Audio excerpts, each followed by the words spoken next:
चलिए आज देखते हैं कार्बन एंड इट्स कंपाउंड का topic carboxylic acid. Carboxylic acid जो मेरे चैनल पर नए हैं, चैनल को लाइक कीजिए, शेयर कीजिए, सब्सक्राइब कीजिए ताकि आप लोगों को एग्जाम से रिलेटेड न्यू वीडियोस मिलते रहें। देखिए, कार्बोक्सिलिक एसिड ऑर्गेनिक एसिड को कहा जाता है। कार्बोक्सिलिक एसिड ऑर्गेनिक एसिड के नाम से जाना जाता है। जैसे कि एसिड बेस सॉल्ट में पढ़ाए थे आप लोग को ऑर्गेनिक एसिड, बहुत सारे ऑर्गेनिक एसिड का नाम बताए थे। Formic acid, acetic acid, tartaric acid, butyric acid, malic acid, ये सब जो एसिड बताए थे वही सब एसिड जो है कार्बोक्सिलिक एसिड कहलाते हैं। तो carboxylic acid mainly known as organic acid. तो कार्बोक्सिलिक एसिड होता क्या है? देखिए, कार्बोक्सिलिक एसिड जो है ऐसे कार्बन कंपाउंड या फिर ऑर्गेनिक कंपाउंड होते हैं जो फंक्शनल ग्रुप से बने होते हैं। कार्बोक्सिलिक ऐसे कार्बन कंपाउंड या फिर ऑर्गेनिक कंपाउंड होते हैं जो फंक्शनल ग्रुप से बने होते हैं। मतलब कौन से फंक्शनल ग्रुप से? कार्बोक्सिलिक एसिड ग्रुप से ही बने होते हैं। कार्बोक्सिलिक एसिड फंक्शनल ग्रुप से ही बने होते हैं। तो आप कह सकते हैं कि ऐसे कार्बन कंपाउंड या फिर ऑर्गेनिक कंपाउंड, ऐसे कार्बन कंपाउंड या फिर ऑर्गेनिक कंपाउंड जो कार्बोक्सिलिक एसिड फंक्शनल ग्रुप से बने होते हैं उसको कार्बोक्सिलिक एसिड कहते हैं। समझ गए होंगे कि कार्बोक्सिलिक एसिड क्या होते हैं? ऐसे कार्बन कंपाउंड या फिर ऑर्गेनिक कंपाउंड जिसमें functional group carboxylic acid attach हो, कार्बोक्सिलिक एसिड ग्रुप अटैच हो, जिसका फॉर्मूला COOH होता है। COOH कार्बोक्सिलिक एसिड ग्रुप का जो फॉर्मूला होता है वह COOH होता है। तो ऐसे कार्बन कंपाउंड जिसमें COOH देखिए उसको कहिए कि कार्बोक्सिलिक एसिड से ये बिलोंग कर रहा है। ये कार्बनिक कंपाउंड कैसा है? कार्बोक्सिलिक एसिड जैसा है। देखिए, the carbon compounds containing carboxylic acid group COOH are called carboxylic acid. तो ऐसे कार्बन कंपाउंड या फिर ऑर्गेनिक कंपाउंड जो कार्बोक्सिलिक एसिड ग्रुप से बने होते हैं, COOH से बने होते हैं, उसको क्या कहेंगे? कार्बोक्सिलिक एसिड या फिर organic acid. Carboxylic acid are commonly known as organic acid. अभी तुरंत बताया है कि कार्बोक्सिलिक एसिड का दूसरा नाम क्या है? ऑर्गेनिक एसिड भी है। Another name for carboxylic acid is alkanoic acid. Carboxylic acid का नाम एल्केनोइक एसिड भी कहा जाता है। कार्बोक्सिलिक एसिड का दूसरा नाम एल्केनोइक एसिड या फिर ऑर्गेनिक एसिड भी बोल सकते हैं। देखिए, कार्बोक्सिलिक एसिड जो बनता है, कार्बोक्सिलिक एसिड जो बनता है वह 3 एलिमेंट से बनता है। 3 एलिमेंट में कौन कौन होते हैं? कार्बन होते हैं, हाइड्रोजन होते हैं और ऑक्सीजन। तो कार्बोक्सिलिक एसिड का जो फॉर्मेशन होता है वह 3 एलिमेंट से होता है। कौन कौन? कार्बन, हाइड्रोजन और तीसरा ऑक्सीजन। तो ध्यान रखेंगे, कार्बोक्सिलिक एसिड का फॉर्मेशन 3 एलिमेंट से होता है। सबसे सिंपलेस्ट जो कार्बोक्सिलिक एसिड होते हैं वह फॉर्मिक एसिड होते हैं। सबसे सिंपलेस्ट जो एक कार्बन से बने होते हैं। देखिए, सबसे सिंपलेस्ट जो होता है वह एक कार्बन से बने होते हैं। तो सबसे सिंपलेस्ट जो कार्बोक्सिलिक एसिड है वह फॉर्मिक एसिड है। फॉर्मिक एसिड का फॉर्मूला होता है HCOOH। HCOOH आप लोग देख रहे होंगे, HCOOH, जिसका दूसरा नाम है मिथेनोइक एसिड। Methanoic acid. तो फॉर्मिक एसिड तो कॉमन नेम है, कॉमन नेम, जनरल नेम जिसको कहते हैं वह फॉर्मिक एसिड है, और उसका IUPAC नेम जो है मिथेनोइक एसिड है। Methanoic acid. तो समझ गए होंगे कि फॉर्मिक एसिड को ही क्या कहा जाता है? मिथेनोइक एसिड कहा जाता है। The carboxylic acid form a homologous series. Carboxylic acid भी होमोलॉगस सीरीज बनाता है, मतलब जितने भी कंपाउंड होते हैं, जितने भी ऑर्गेनिक कंपाउंड होते हैं, इसमें कार्बोजिलिक एसिड में सब मिलकर के होमोलॉगस सीरीज बनाते हैं। तो होमोलॉगस सीरीज क्या होते हैं? इच सक्सेसिव कंपाउंड के बीच अगर CH2 का डिफरेंस है, CH2 का डिफरेंस है इच सक्सेसिव कंपाउंड के बीच, तो वह कंपाउंड जो है एक सीरीज बनाता है, उस सीरीज को कहते हैं होमोलॉगस सीरीज। देखिए कैसे है, देखिए इसमें एक कार्बन है, इसमें कितने कार्बन है? एक एक दो कार्बन है। देखिए दो कार्बन दिख रहा होगा, तो एक कार्बन ज्यादा है, इसमें एक कार्बन ज्यादा है, और हाइड्रोजन इसमें देखिए दो है, इसमें हाइड्रोजन 3 1 4 है। तो कितना का डिफरेंस हो गया? 2 हाइड्रोजन का हो गया। इसमें 2 हाइड्रोजन, इसमें 4 हाइड्रोजन, तो 2 हाइड्रोजन का अंतर हुआ कि नहीं हुआ? तो एक कार्बन 2 हाइड्रोजन का अंतर हुआ। फिर इस दोनों के बीच में देखिए, एक कार्बन इसमें है, एक कार्बन यहां, तो 2 कार्बन हो गया। इसमें कितने कार्बन है? 3 कार्बन, तो एक कार्बन बढ़ गया है। और हाइड्रोजन इसमें देखिए 3 1 4, इसमें कितना है? 5 1 6, तो 4 इसमें 6 इसमें, तो 2 हाइड्रोजन बढ़ गया। तो CH2 का डिफरेंस लग रहा होगा इस दोनों के बीच।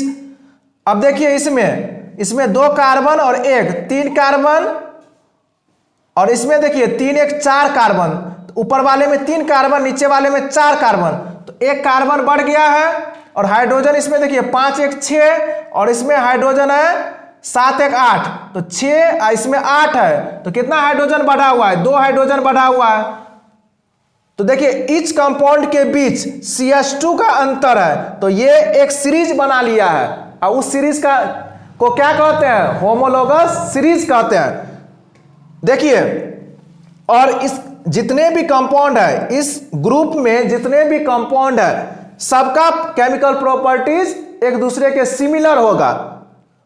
होमोलॉगस सीरीज जो भी कंपाउंड बनाते हैं, जो भी कंपाउंड होमोलॉगस सीरीज के अंतर्गत आते हैं, सबका केमिकल प्रॉपर्टीज एक दूसरे के सिमिलर होता है। अगर ये सारे होमोलॉगस सीरीज बना रहे हैं, होमोलॉगस सीरीज का फॉर्मेशन करते हैं, तो जितने भी कंपाउंड है सबका केमिकल प्रॉपर्टीज क्या होगा? सिमिलर होगा। अगर आपको मिथेनोइक एसिड का प्रॉपर्टीज पता है तो आप चारों का प्रॉपर्टीज बता सकते हैं, इथेनोइक का, प्रोपेनोइक का और ब्यूटेनोइक एसिड का, सबका प्रॉपर्टीज क्या कर सकते हैं? आप बता सकते हैं। तो कार्बोजिलिक एसिड होमोलॉगस सीरीज बनाते हैं। The general formula of carboxylic acid is RCOOH। General formula जो होता है इसका RCOOH है। R रिप्रेजेंट करता है एल्काइल ग्रुप को। एल्काइल ग्रुप, देखिए एल्काइल ग्रुप क्या होता है? Methyl, ethyl, propyl, butyl, pentyl, hexyl, heptyl, ये जो है एल्काइल ग्रुप से बिलोंग करते हैं। तो इसके साथ अगर COOH है, एल्काइल ग्रुप के साथ अगर COOH है, तो वह क्या बना लेता है? कार्बोजिलिक एसिड बना लेता है, कार्बोजिलिक एसिड बना लेता है। लेकिन only in the case of, यहां देखिए, only in the case of simplest organic acid. Simplest मतलब क्या? पहला वाला मिथेनोइक एसिड की बात हो रही है। Only in the case of simplest organic acid, formic acid, इसका दूसरा नाम फॉर्मिक एसिड भी है, HCOOH। फॉर्मिक एसिड का फॉर्मूला क्या होता है? HCOOH होता है। वहां जो R रिप्रेजेंट करेगा वह हाइड्रोजन एटम को रिप्रेजेंट करेगा। देखिए यहां ये H है, ये हाइड्रोजन एटम है, और फॉर्मूला तो होता है RCOOH। देखिए RCOOH होता है, तो R किसको बोला? मिथाइल को रिप्रेजेंट करेगा। लेकिन यहां R किसको रिप्रेजेंट कर रहा है? H को, हाइड्रोजन को। तो सिर्फ एक ही केस ध्यान रखिएगा, फॉर्मिक एसिड जिसको कहते हैं मिथेनोइक एसिड, उस टाइम में R जो है सिर्फ हाइड्रोजन को रिप्रेजेंट करेगा, एक हाइड्रोजन को रिप्रेजेंट करेगा। बाद बाकी और जितने भी केस होंगे उसके बाद वाला जो भी होगा, R किसको रिप्रेजेंट करेगा? R किसको रिप्रेजेंट करेगा? R एल्काइल ग्रुप को रिप्रेजेंट करेगा। अब देखिए इसका एग्जाम्पल दिया हुआ है methanoic acid, ethanoic acid, propanoic acid, butanoic acid. तो पहला तो HCOOH, इसके बाद क्या होगा, इथेनोइक एसिड में एक एल्काइल ग्रुप आ जाएगा CH3, तो CH3COOH। वैसे मिथेनोइक एसिड एक कार्बन एटम से बने होंगे, इसमें एक कार्बन होंगे, इसमें दो होंगे, इसमें तीन होंगे, इसमें चार होंगे। तो एक कार्बन तो फंक्शनल ग्रुप में ही आ जाता है। कार्बोक्सिलिक एसिड का जो फंक्शनल ग्रुप है, कार्बोक्सिलिक एसिड फंक्शनल ग्रुप जो है उसमें एक कार्बन तो आ ही जाता है, COOH में एक कार्बन। तो मिथेनोइक एसिड जो बनेगा एक ही कार्बन से बनेगा, इसीलिए एक कार्बन तो ऑलरेडी है, इसीलिए एक हाइड्रोजन आया है। इसमें देखिए इथेनोइक एसिड, इसमें दो कार्बन आएंगे, एक कार्बन फंक्शनल ग्रुप में ही है और दूसरा कार्बन कहां से आएगा, CH3 से आएगा, एल्काइल ग्रुप से आएगा CH3। अब देखिए इसमें जो है प्रोपेनोइक एसिड का जो होता है C2H5COOH होता है, तो ये भी अल्काइल ग्रुप है, ये भी अल्काइल ग्रुप है। ब्यूटेनोइक एसिड का फॉर्मूला क्या हो जाएगा, C3H7COOH। आप लोग अल्काइल ग्रुप को याद कर लीजिए, पहले वाला HCOOH याद कर लीजिए, बाद बाकी सब में क्या लगाइए, alkyl group CH3, C2H5, C3H7, फिर इसके बाद क्या आएगा C4H9, इसके बाद जो भी आएगा C4H9, उसके बाद जो आएगा C5H11। तो ethanoic acid, propanoic acid, butanoic acid, pentanoic acid, उसके बाद हेक्सेनोइक एसिड, हेप्टेनोइक एसिड, इस तरह से आप लिख सकते हैं। चलिए अब देखते हैं कि अगर एग्जाम में स्ट्रक्चर ड्रॉ करने के लिए आ जाए, आपको दे दे कि मिथेनोइक एसिड, इथेनोइक एसिड का स्ट्रक्चर ड्रॉ कीजिए, तो आप लोग स्ट्रक्चर कैसे ड्रॉ कीजिएगा उसको जानते हैं। देखिए स्ट्रक्चर ड्रॉ करने से पहले आपको फॉर्मूला याद होना चाहिए। अगर फॉर्मूला याद नहीं है तो आप स्ट्रक्चर ड्रॉ नहीं कर सकते हैं। तो फॉर्मूला याद करने का क्लू सीखिए कि आप लोग जो है कैसे कार्बोक्सिलिक एसिड का फॉर्मूला याद रख सकते हैं। देखिए सबसे पहला होता है मिथेनोइक एसिड। मिथेनोइक एसिड सबसे पहले आता है, इसका फॉर्मूला याद रख लीजिए। इसका फॉर्मूला होता है HCOOH। देखिए सबसे पहले COOH का स्ट्रक्चर सीखिए। COOH का स्ट्रक्चर कैसे ड्रॉ कीजिएगा, देखिए COOH एक कार्बन है, ऐसे लिख दीजिए। OH जो है एक साथ आएगा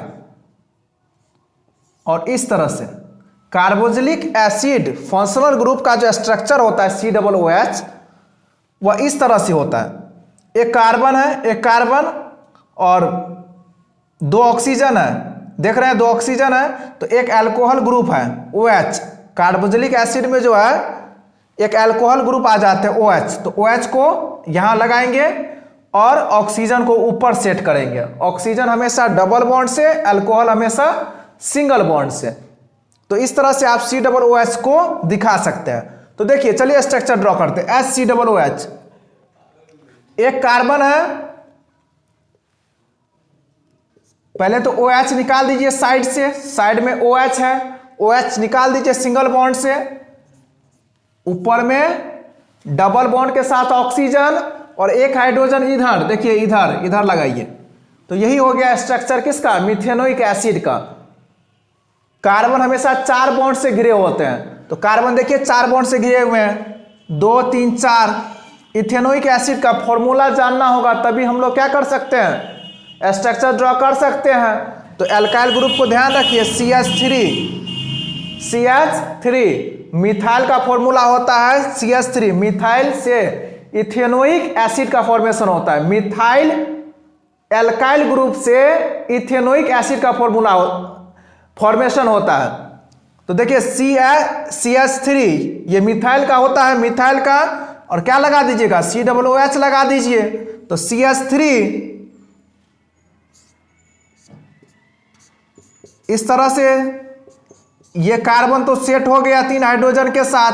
अब देखिए इस COOH को कैसे दिखाइएगा, इस तरह से OH अल्कोहल अलग ऑक्सीजन ऊपर में सेट हो जाएगा डबल बॉन्ड से। अब देखिए हर कार्बन जो है, हर कार्बन के पास 4 बॉन्ड होगा। अब देखिए प्रोपेनोइक एसिड लिखना है तो फॉर्मूला क्या हो जाएगा, C2H5। C2H5 ये किसका फॉर्मूला होता है, मिथाइल का था ये, या CH3 ये इथाइल का है। C2H5 इथाइल का होता है। इथाइल से फॉर्मेशन होता है किसका, प्रोपेनोइक एसिड का। तो C2H5 COOH, कार्बन 2 है लगा दीजिए, और हाइड्रोजन 5 है, तो हाइड्रोजन 5, 1 2 3 4 5 हाइड्रोजन है, और COOH, तो COOH इस तरह से आएगा, COH O यहाँ। तो यही प्रोपेनोइक एसिड का स्ट्रक्चर हो गया। स्ट्रक्चर ड्रॉ करना बहुत ही आसान है, सिर्फ आप फंक्शनल ग्रुप का स्ट्रक्चर देख लीजिए, COOH को कैसे ड्रॉ किए हैं। बाद में कि ये तो आता ही होगा, एल्केन में पढ़ाई है। एल्केन में ब्यूटेनोइक एसिड, तो क्या होगा, इसका फॉर्मेशन किससे होगा, प्रोपाइल से। प्रोपाइल का फॉर्मूला क्या होता है, C3H7 और COOH, C3H7 COOH। तो कार्बन 3, ब्यूटेनोइक एसिड में कार्बन कितना है, 3 है, कार्बन 3 है, 1 2 3 पहले सेट कर दीजिए, और हाइड्रोजन कितना है, 7, तो 7 लगा दिए। अब COOH, तो COOH का कैसे होगा, COH, और यहां क्या हो जाएगा, डबल बॉन्ड के साथ ऑक्सीजन अटैच हो जाएगा। तो COOH का स्ट्रक्चर कैसे होता है, इस तरह का होता है, याद रखिएगा। तो आप लोग समझ गए होंगे कि कार्बोक्सिलिक एसिड क्या होते हैं। कार्बोक्सिलिक एसिड जो होते हैं ऑर्गेनिक कंपाउंड या फिर कार्बन कंपाउंड ही होते हैं, जिसमें कार्बोक्सिलिक एसिड नाम के फंक्शनल ग्रुप मौजूद होते हैं, जिसका फॉर्मूला COOH होता है। एग्जाम में अगर COOH देखिए और कहिए कि ये कार्बोक्सिलिक एसिड से बिलोंग कर रहा है, आप लोग COOH को देख करके पहचान सकते हैं कि ये किस कार्बनिक कंपाउंड से ये बिलोंग करता है, किस ऑर्गेनिक कंपाउंड से ये बिलोंग कर रहा है।